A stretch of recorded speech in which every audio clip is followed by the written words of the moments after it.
Question 5, use your calculators to work out the square root of 701. So obviously you need to know where your square root button is on your calculators. So depending on which calculator you've got, on your Casio your square root button is over here. So using this calculator first, if we tap in the square root of 701 and press equals, that will bring up 701 and the square root symbol. As we want the answer as a decimal, we press the S to D button, which is over here, and that will bring up the answer as a decimal, and then finally you write that decimal on the answer line.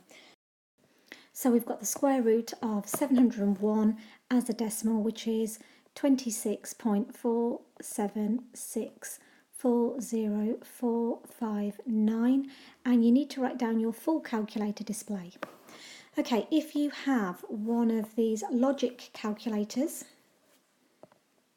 again it's the same thing, but your square root button is over here, and you just tap in the square root of 701 and then press equals.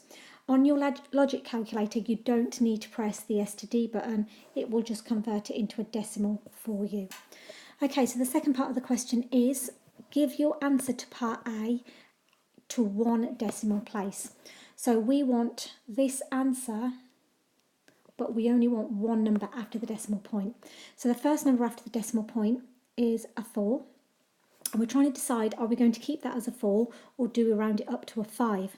And what's going to help us decide is the number after the 4, which is a 7.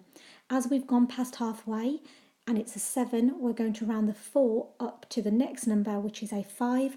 So therefore the answer is going to be 26.5.